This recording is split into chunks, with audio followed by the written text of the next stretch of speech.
If 1 year ago, your grocery bill cost you $100, your grocery bill today should be costing you $108. Or I'll be a little bit generous here and I'll say $109. So your $100 grocery bill should not be costing you more than $109. And everything else from your flights to your other cost of living besides gas should cost you just less than 7% more now than what it did before, according to their data.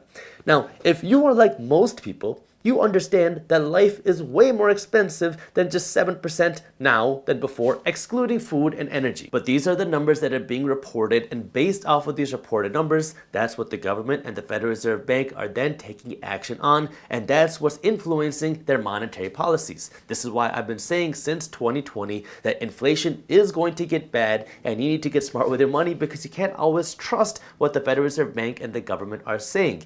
Like, if we just go back to what has happened over the last 12 months, you start to see that it's really important for you to get financially educated. In July of 2021, less than a year ago, the government and the Federal Reserve Bank said that inflation was transitory, it's just temporary, when it was at 5%. In December of 2021, that's when inflation started to get worse, but President Biden came out and he said that inflation would cap out at 6.8%. That was December of 2021, and now here we are in March of 2022, and we have inflation at, well, 8.5%. Now I know there's a lot to process here, because yesterday I made a video talking about how the Fed says that because of this oil crisis, we're probably going to be entering a recession, and then Deutsche Bank was the first major bank to come out and also say that the United States will be entering a recession in the next 12 to 18 months.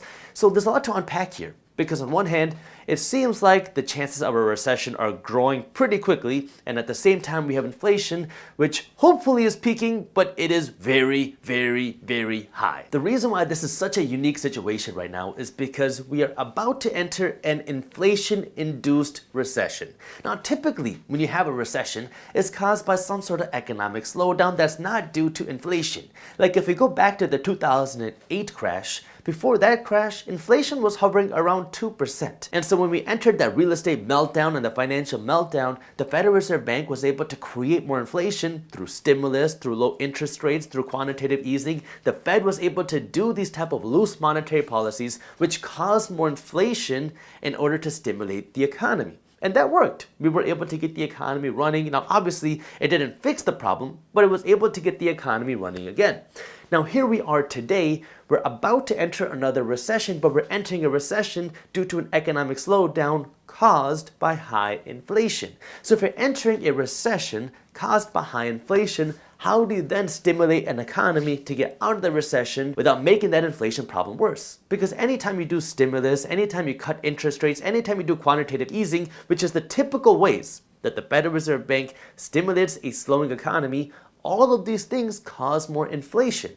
So if our inflation is causing a recession, how are you going to get out of the recession? This is the dilemma that we're facing right now, because the Federal Reserve Bank has to pick its poison. Are you going to fight a recession, or are you going to fight inflation? Unfortunately, the reality that we're facing right now is if we want to fight this inflation that we're seeing right now, and we want to get inflation down to a more reasonable level, something around 2%, which is what the Fed says that they want to do again and again and again. If we want to get inflation actually seriously down, we're going to have to cause a recession. And the way that you do that is by raising interest rates to tighten the monetary policy to save the strength of the dollar, but in turn, that is going to cause a recession. It is going to hurt the stock market, it is going to hurt the housing market, because that means interest rates are going to go up significantly, which makes borrowing money more expensive, which makes doing business more expensive, which would ultimately hurt businesses, which would ultimately hurt real estate, but it would save the dollar. On the flip side, the Fed is also worried about a recession. They don't want to see a recession, especially when you have midterm elections coming. And so the way you fight a recession is by stimulating the economy. Well, how do you stimulate the economy? You can cut interest rates, which makes borrowing money cheaper. You can throw more money into the economy. You can do more quantitative easing. But all of these things then cause more inflation, which in turn will make the economy even worse. The reason why we're seeing an economic slowdown is because people aren't able to spend as much money as they could before, because everything is so much more expensive now than it was before. Even if we just stick with the CPI numbers, where inflation is 8.5% a year, well, over the last 12 months, wages have only gone up by 4.5%.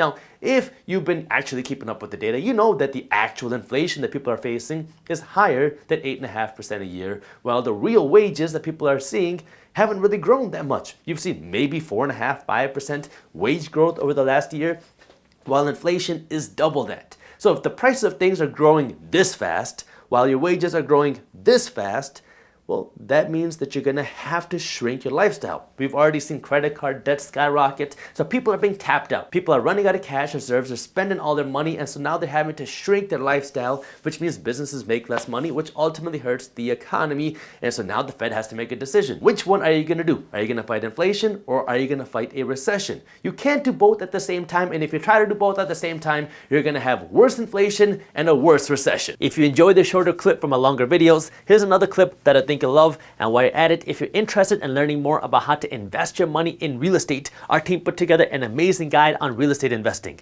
This guide goes over what real estate investing is, how to start using real estate to generate cash flow, and how to build wealth with real estate. This guide is completely free when you sign up for our daily newsletter. So if you want to read our guide on how to start investing your money in real estate, you can download that guide just by clicking that button right over there. Thank you for watching, and as always, keep hustling.